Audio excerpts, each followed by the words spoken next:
Hey, thanks so much for watching, listening. Totally stoked to get a little time with you. Of course, I want you to subscribe because we have amazing content on this channel. And we're continuing our series, Pausing with Purpose. So we kind of introduced this last week in relation to Jesus pausing. 40 days in the wilderness is a pause. And that was before he launched into his ministry. But I want us to continue looking at Jesus and his lifestyle for this idea of pause. And pause, I would say, is a time, an opportunity, an intentional moment, some time when you decide with awareness that you're going to take a moment to rest, to be still, to cease activity. And in the world that we live in, I don't think that's always very popular. We want to achieve, we want to go, we want to do, we want to be, and influencers, and we got our phones and text messages and communicate, and we just have lots of activities. And a lot of us have lots of responsibilities and things we have to do, accomplishments. But I think there's tremendous importance and value in pause. And so I want us, as we look at Jesus as an example, I think that'll encourage you and me on some things and important times when we should pause. Now, it's one thing to pause, like after you've run a race or, you're sitting on the bus riding home and some of those things. But there's also what I would call strategic pauses. So Jesus, we looked last week, there was a strategic pause before he launched into his ministry. There's another pause I want us to look at with Jesus, and this is in Luke chapter 6, verses 12 and 13. And this is what it says. It was at this time that Jesus went off to the mountain to pray. He spent the whole night in prayer to God, and when day came, he called his disciples to him, and he chose 12 of them that he named as apostles. Jesus took a pause, a strategic pause, all through the night, and he prayed. I think when he prayed, and it's interesting to think about prayer, because we have some kind of interesting ideas on prayer. Some of us think that prayer is, when we talk, we're telling God, we're making our requests known. And I think there's an ingredient of prayer that includes that. But I think if that's all prayer is, then we kind of miss the point. I think prayer, in my opinion, prayer is more conversational. I think it's us talking with God, but at the same time, I think it's also the opportunity for God to talk with us. And I think it's very important for us to think about that, because I've come to this conclusion. I can tell God all the things that are frustrating me, the things I need, my worries, my concerns, little things, I can tell God all of that. But if I never pause to listen, to absorb, to be present, ultimately, what I really need is not just to vent. What I really need is God. I need God to talk with me. I need to sense God's presence. And so I think pause is a great time for us to sit and be still and to absorb, to listen. And if you're like me, sometimes it's hard to do that, right? How do I be still?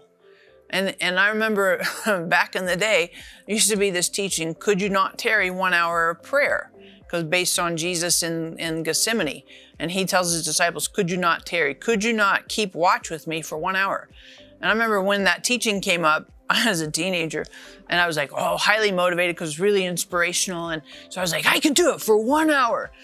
And I remember sitting down and being really intentional. I'm going to wait and pray for 1 hour.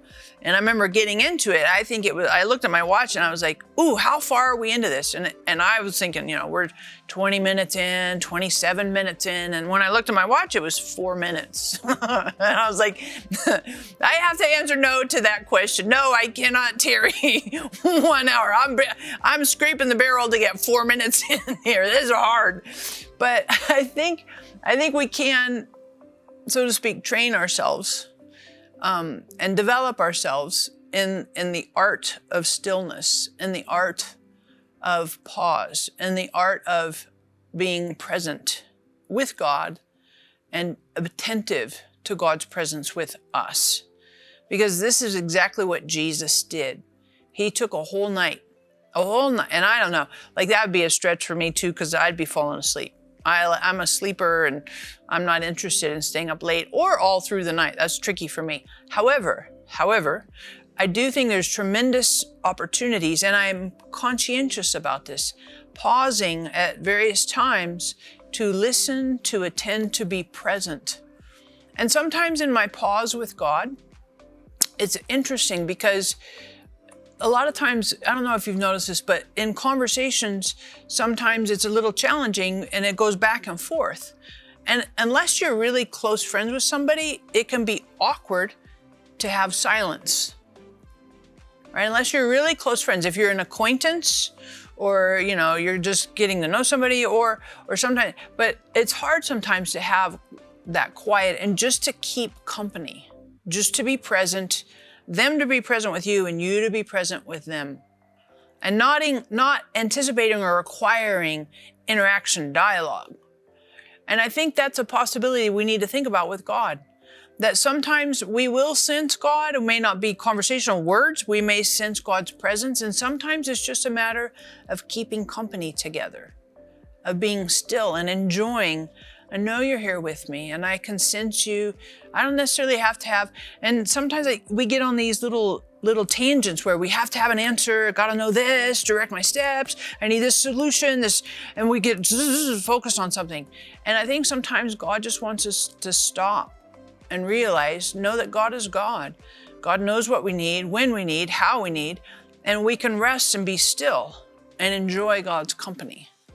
But at the same time, when we circle back to Jesus in Luke chapter 6, I'd also suggest to you that this purposeful pause was also very, very helpful in what he was doing with his relationships.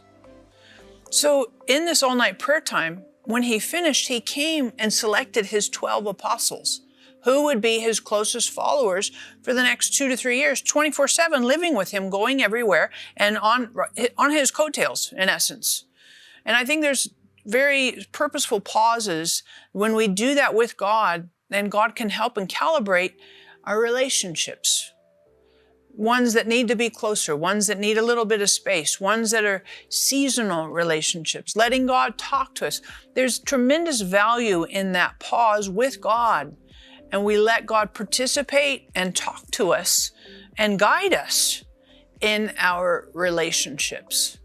So as you think about this, of course, I want to thank you for subscribing. Give me some feedback. It'd be great. Hit the little notification bell right there. Keep you posted when we put up new content. But I'd like for you to think about this question. What relationship in your life do you want God to help you with? You're like, all of them. Pick one. Pick one relationship and say, God, and just kind of list that. You could say a friend, you could say a coworker, you could say a fellow student, you could say a family member. So, you're like, I want to protect the innocent. I get that.